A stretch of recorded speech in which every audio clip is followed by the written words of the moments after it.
কিয়ামতের দিন আল্লাহ বলবে, ফেরেশতারা হাসরের এই ময়দান থেকে প্রত্যেকটা পাপীকে আরো 2 জন সঙ্গী সহ একসাথ করো, 3 জনকে একসাথ করো। 1 পাপী, 2 ওয়া আজওয়াজাহুম, ওই পাপ কাজটি তার সঙ্গী যে ছিল, যার সঙ্গী হয়ে যার সঙ্গ নিয়ে সে এই গুনার কাজটা করত, ওরাও একসাথ করো।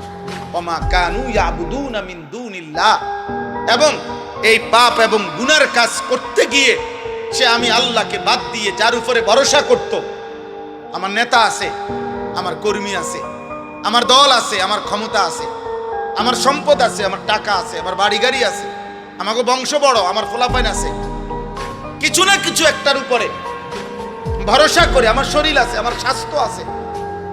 আল্লাহর কসম, প্রত্যেক পাপী, আমি কিংবা তুমি, পাপ করার মুহূর্তে তার একটা না একটা আস্থা আছে কারো উপর, আল্লাহকে বাদ দিয়ে। নাহলে হে নাফরমানি করছে কেন? আল্লাহ বলবেন ফেরেশতাদেরকে, ওরও ডাকো, এই 3 নাফরমানকে একসাথ করো, পাপী, পাপীর সঙ্গী, এবং পাপ কাজে সে যার উপরে ভরসা করছে, যার উপরে নির্ভর করছে। আল্লাহ বলবেন ফেরেশতারা 3টা নাফরমানকে একত্র করে ফাহদুহুম ইলা সিরাতিল জাহিম, জাহান্নামের রাস্তা দেখায় দাও।